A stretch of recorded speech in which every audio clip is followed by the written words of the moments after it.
Monday, March 25th, and welcome to Wasatch Weekends. I'm your host, Kimberly Perot, and on today's show, I had a conversation earlier in the week with Ballet West about their family classic series, Beauty and the Beast, that is coming to Park City on April 5th, and it is National Waffle Day. Lots happening on the show, so stay tuned, but before we get started, let's show you the weather.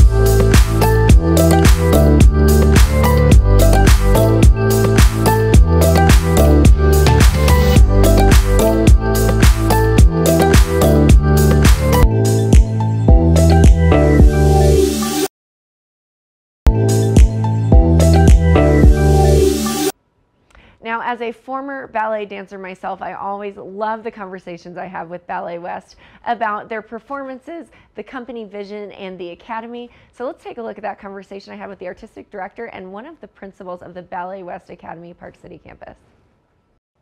I'm so excited about our next guest because they are the artistic director of Ballet West and the principal of the Ballet West Academy Park City campus. I've got Ali DeBona here and then Adam Skloot with me today. How are you both? Really well. Thanks for having us. Great to have you both here. Now, the last I talked with Ballet West, I talked with you, Ali, about the Nutcracker performance. And so how did it go? Tell us all about it. I think our Nutcracker Suite in Park City was a smashing success. Our children they all have rose to the occasion on so many levels. And I just think artistically and technically it just keeps growing just after 2 years. So I'm really excited to see where the school goes in the future of it. And we had to add parts this year because we grew so fast in numbers, and it's just been exciting. Well, I'm so excited about the extension that you all have expanded into Park City. And now, Adam, as artistic director, you have all kinds of things happening right now as we are entering into the spring season. So Family Classic series, Beauty and the Beast, tell me all about it. Yeah, I'm really excited that we're able to bring our family classic series, Beauty and the Beast, up to Park City and present this wonderful show. I created the Family Classic series about 11 years ago, and it was really a way of introducing young dancers and families to the art form of ballet. So the whole program lasts a little over 1 hour. It's got one intermission in the middle, so each act is about 20-25 minutes long, and there's a narration that's telling the story of, in this instance, Beauty and the Beast at the very same time as the dancers are dancing to the music. This allows kids to understand how classical ballet storytelling is done, and it really makes for an enjoyable experience for them and for the entire family. I think that's such a unique way to do it, is to have a narration over it. And Beauty and the Beast is one of my all-time favorites, so it's just going to be a great performance. So you're performing in Salt Lake, but Park City is really an exciting opportunity as well. You know, I love that you're extending these professional performances up to Park City. So tell us all about that. Yeah, so for the last few years, we've really been pleased that we're able to bring the company and the second company in this instance up to Park City every year. It's really always been a goal of mine as well, which is to have a regular annual presence in Park City. And it's just been thrilling that we've been able to do that. What's great about this production in particular, aside from being just a wonderful story and entertaining and great for kids and families, is it really gives our Park City audiences an opportunity to see the level of our second company who will be performing the leading roles in that, and see where they can grow from students coming from, say, our Park City Academy, as well as our other academies downtown and in Utah Valley, and how they can grow into that performance space, how they can really become professionals. And that's one of the other goals of this program, is to really develop a professional performance experience for all of our students. And that's what's really, really thrilling. So we really hope that we can inspire our Park City audiences also to really send their kids to the Ballet West Academy in Park City because there's no better training they can get than with Allison and her team. Absolutely. Now you may be up in the mountains, but there is still a high caliber level of learning there. So Adam, can you tell me a little bit about what the difference is between first and second company? And you mentioned that the second company will be performing in Park City. So what exactly is that? Yeah, so our second company, I call it our farm team, if you will. It's sort of our training group. And these are all elite students that come out of our academy primarily, and also from schools from around the world, ballet schools from around the world. And they make up the future of Ballet West. And it's really exciting. You know that 90% of the main company now has come out of the second company. And in fact, we even have people at the principal dancer level who come out of the second company. So it is a great path to move into the company and move into the leading positions in the company. And I will say, though, one of the reasons I'm really proud to bring them to Park City this year in particular is because we have a group that is of such high caliber that they're dancing as if they were the most seasoned pros in the world. So it's a really great a program, and it really helps to feed the company, and it really helps to create a through line from all of our academies around the Salt Lake City and Park City area into the company. Now, Adam, you mentioned all of your dancers have really come from the Academy and the Ballet West Academy. And Allie, you are the principal of the Peggy Bergman campus in Park City of the Ballet West Academy. So talk to me about the classes, about just what it's been like as you've really head up this campus. Yeah, I want to start by saying something that's very unique about Ballet West Academy, but it is just the perk of being a part of Academy that's a part of one of the most prestigious companies in the country right now, is that the students have a chance to perform on stage with principal dancers, with soloist dancers, the company as whole, more than once a year. So Adam always honors Mr. Christensen and opens Nutcracker auditions to kids around the state, which I just think is incredible. But only our Academy students have the ability to audition and have roles in the children's series, like the one we're talking about today, but also the full-length ballets that happen in the winter. And I don't know, Adam, I'm assuming there'll be another student next year in Rite of Spring. So it's just incredible opportunities that you don't get anywhere else. And so I just want to start off by saying that I just think that is amazing for any student of ours, and it's equal opportunity in that case. And so the Park City campus, like I said, has just grown so much in just 2 years. Our technique and the students is just unparalleled, I think. And so it's just been a great fun time really trying to help grow the campus in Park City. Yeah, it's wonderful, and Ballet West is so impressive with all that you do. Now, in this Family Classic series, are there students from the Ballet West Academy that are performing in it? Tell us all about that. Actually, there are 21 children in the family series in this production, and we do have some of our Park City students who are doing the roles of imps and the roles of trolls in Park City, but they're also getting to dance down in Salt Lake City.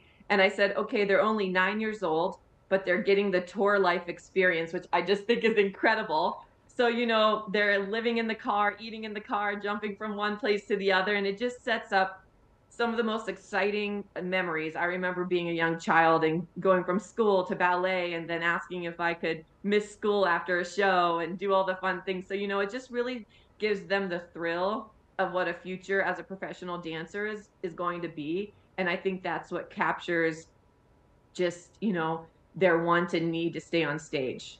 That's wonderful. Now, Adam, what is your vision for 2024 and beyond for Ballet West and for the academies?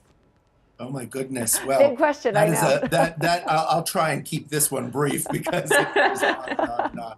I mean, we are just getting started. The company has grown so much over my tenure here, and I've just been so blessed to have such amazing people that I've been working with to help it grow. We have big goals in terms of new productions, big goals in terms of more national and international touring, big goals in terms of growing the size of the company and adding more weeks of work for our artists so that we become a place where one of the ballet companies in the world that offer our artists more than almost any other company. Those are the goals. Mm-hmm. The Academy has also grown in leaps and bounds, and we are just so proud that we now have a spectacular Academy up in Park City. We have one down in Utah Valley, and we have programs in St. George. We are really serving the greater Utah. And my hope is to see that continue to expand and grow, because ultimately we are Ballet West. We're not just Ballet Salt Lake City, we are Ballet West. And we're here to serve the whole Intermountain region with the highest caliber of dance. I am so thrilled that we have some students now from the Park City Academy who are in our family series. And as the Park City Academy continues to grow and develop and build and have more and more students and higher technical abilities, I'm really excited to be welcoming more and more of them into our company productions, to be able to look at more and more of them for second company and ultimately the company, because that is the goal.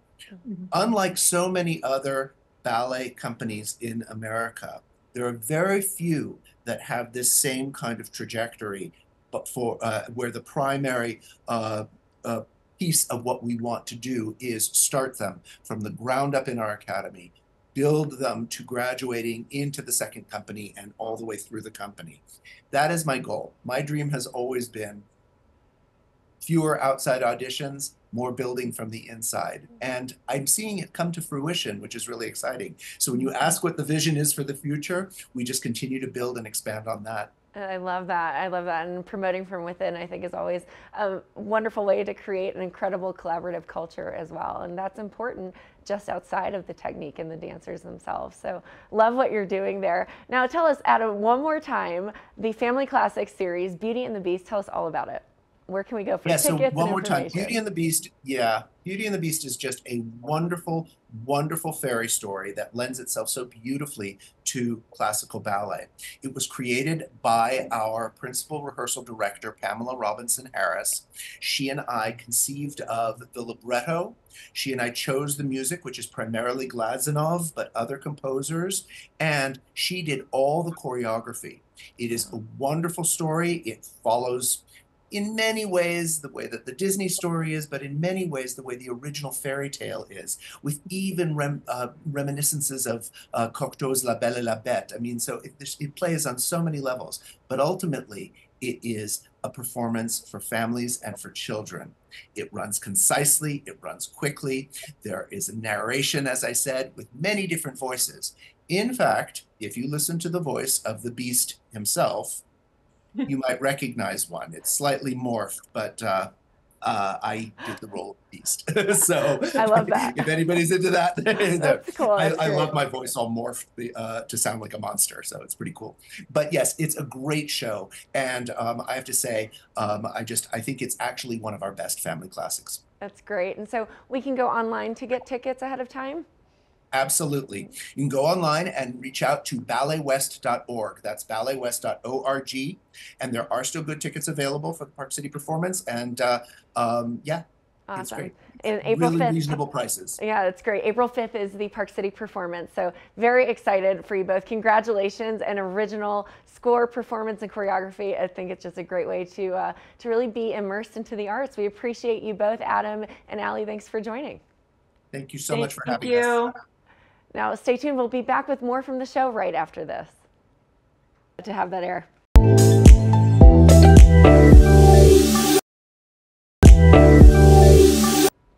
In my opinion, waffles are good any time of the day, whether you're having a traditional breakfast waffle, you're eating chicken and waffles, or you're trying a fun twist with hash browns as waffles and fries. Who knows? But I love waffles. It's International Waffle Day. So let's take a look at a throwback to this recipe.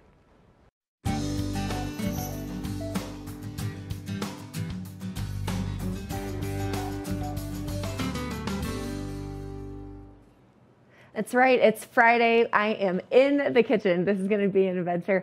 I don't know about you, but growing up, I loved having waffles for breakfast. And especially now, I like having things that are a little bit homemade. And I'm always looking at ways to make it a little bit more nutritious and delicious. Not to have some fun with those words there, but I'm going to show us how to make protein waffles. One of my favorite things that inspired this is this little waffle maker. It basically makes a waffle the size of an Eggo, which you probably had when you were a kid if you are my age, or still now.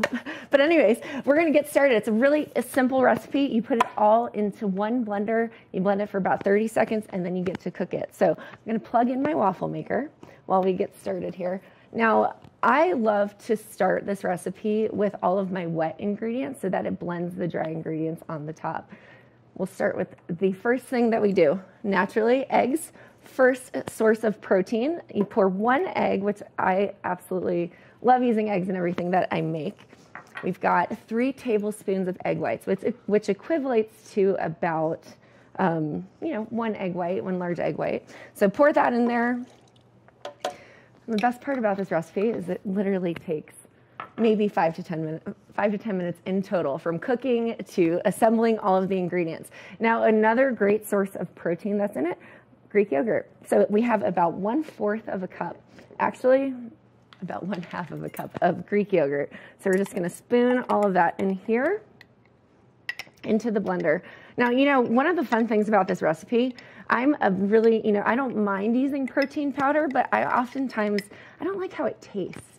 If you find it in a recipe, you can taste the protein powder unless it's like in a smoothie, you don't normally get to taste it. But this recipe actually, you can't really taste it, which I love. So we did all of our wet ingredients. We've got 1 egg white, 1 whole egg. You've got the 1/2 a cup of Greek yogurt. So lots of protein right now.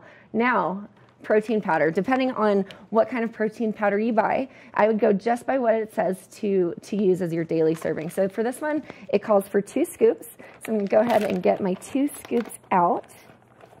As you can see, you just kind of smooth it on the side so it's nice and flat. Dump it in the blender there. We'll do 1 more scoop here. And these are the dry ingredients. They will blend really nicely with those wet ingredients that you've put into the blender here. Okay, we've got our 2 scoops there. And then to give it a little bit more base, we're definitely looking for a good hearty breakfast, especially as we're heading into ski season. Mark talked about getting out there, getting in shape. This is a great recipe to kind of fuel you throughout the day as you get overall about 35 grams of protein in this recipe. So that's huge. You dump those oats in. You put about 1/2 a cup of oats as well. So equal oats to equal Greek yogurt. It's an easy way to remember it. And then don't forget baking powder. You need to throw some of that in there as well. With your baking powder, you're going to do 1/2 teaspoon. So simple, just grab a teaspoon. If you're not big on baking measurements, all you have to do is grab a measuring spoon, piece of cake, throw it on in there. All right, we've got just a little bit left. And then this recipe calls for 1/2 a teaspoon of vanilla. Growing up, I was told that you always double the vanilla, and I have to say I do it here too. So I do about 2 half teaspoons or 1 full teaspoon. Right now we're just gonna keep it simple. We're gonna do about 2 of these in here. And if it spills over, who cares? There we go. You've got about 1 full teaspoon of vanilla powder in there. And then, easy, put the lid on your blender. All you have to do is turn it on, blend it for about 30 seconds. So here we go. It's gonna get a little loud in here. All right. It's looking great.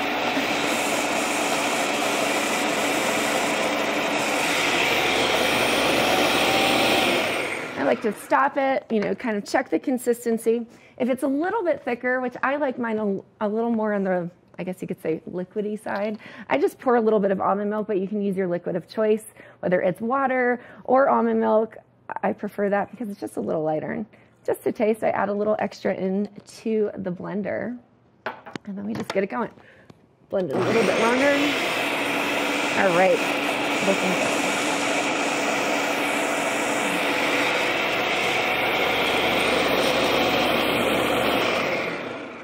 Okay, take the top off. There's a little bit excess left over there, but if you can see it, just looking great. Now, one important thing when you're using your waffle maker, Don't forget to spray it with some cooking spray. Anything matte is fine. Right now I've got a little bit of olive oil spray, so you don't even taste it. It just keeps it from sticking. This recipe makes about 5 mini waffles. So in total, you're getting about 35 grams. You could just pour it here. You want to make sure that you're just covering just the top of the bottom, because it does rise while it's cooking. So we want to make sure that we're not, not overfilling it, but just spread it out, get it nice and flat, let it cook there. All right, we're just going to let it cook.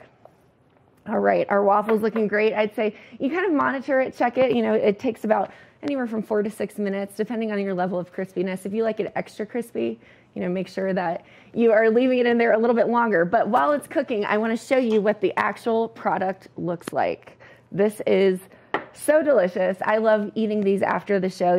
I pop them in the fridge or the freezer, grab one out, stick it in a toaster. Absolutely delicious. Right now, I've got the waffle looking great here. One of my favorite things that I like to make, because I'm into the make your own food, I've got honey cinnamon butter dollops that I made from scratch. Super simple. Maybe next time I'll show you how to do it. All you do is you melt your butter to about room temperature, add your cinnamon and your honey to taste. I just threw it here on the waffle, drizzle a little organic maple syrup, because yes, I like real maple syrup. I grew up on the East Coast. Anything else, it doesn't count if it's not real maple syrup, especially from Vermont. Well, let's give it a shot. While we're waiting for these to cook, it's going to have a nice taste. Cut right into it. Going to spread that butter around.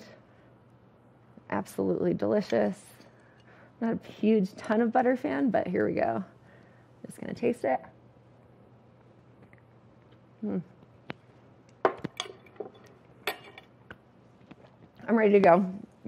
Breakfast delicious. Looking great. We've got just a couple more minutes till it's done, but really super simple recipe. If you're interested, ping the Facebook, shoot us a message. We would love to interact and share this recipe with you. I would. It's one of my favorite breakfast recipes. Easy to do, very delicious. So a great way to start the weekend. We'll be right back with more on Good Morning Vail.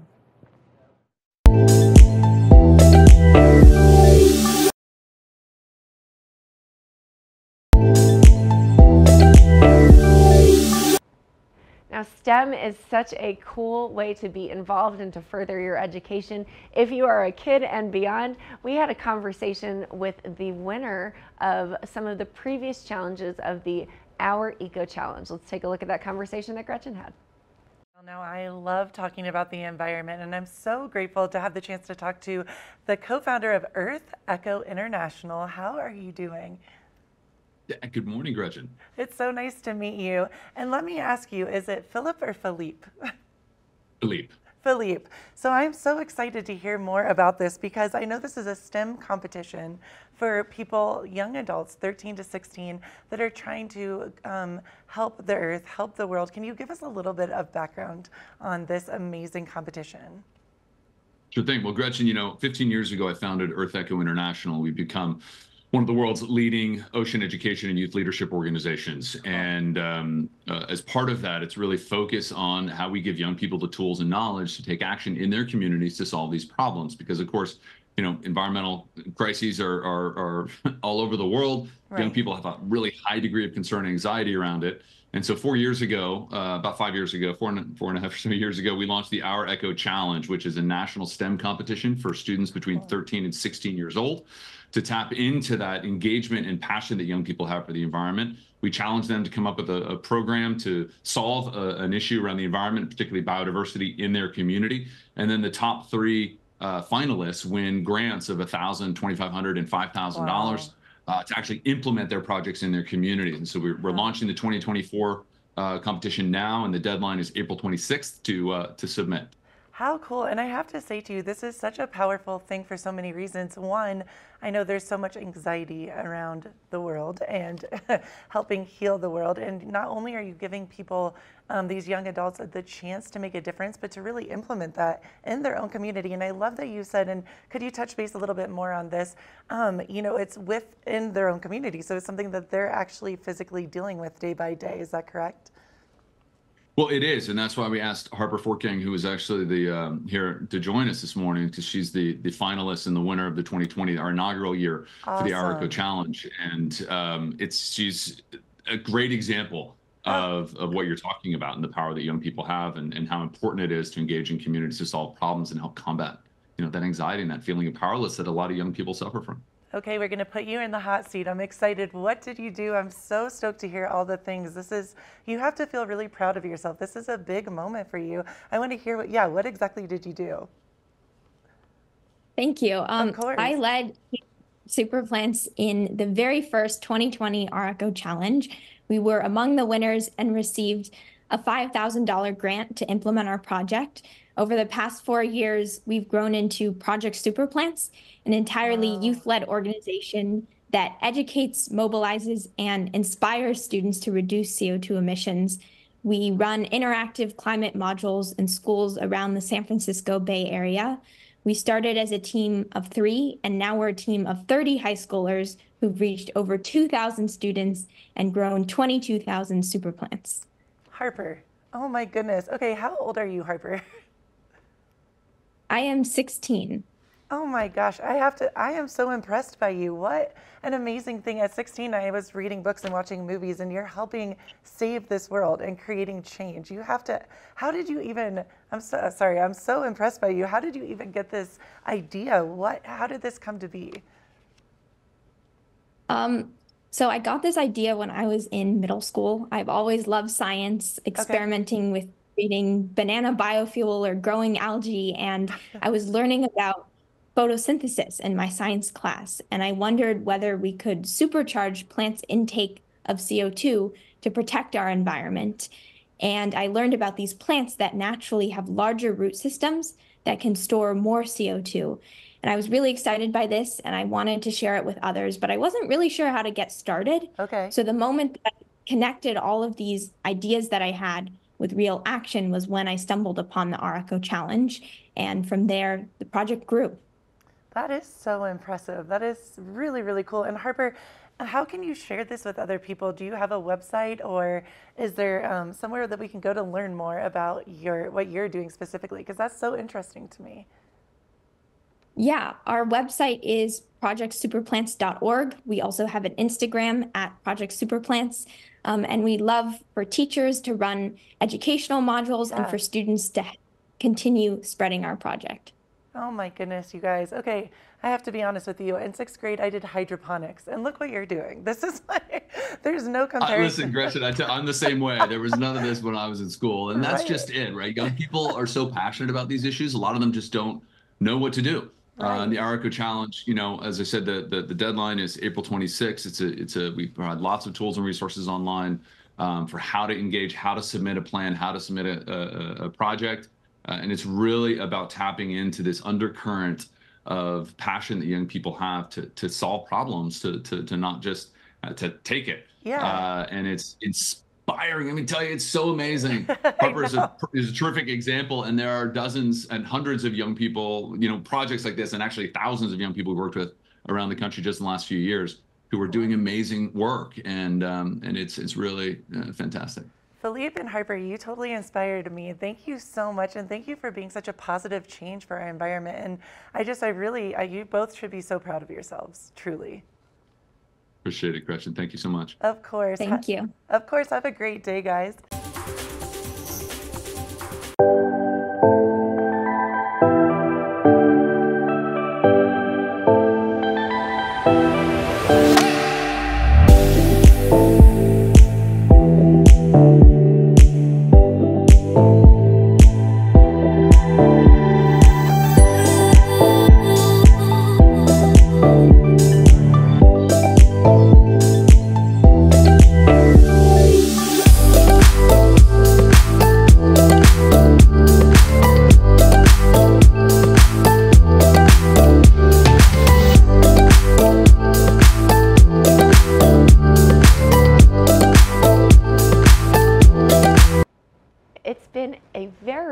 interesting and diverse Monday morning here on Wasatch Weekends. Gretchen had the conversation with our Eco Challenge, plus waffles and Ballet West. Couldn't ask for a better way to start the week. I'm your host, Kimberly Perot. Thanks so much, and we'll see you next time.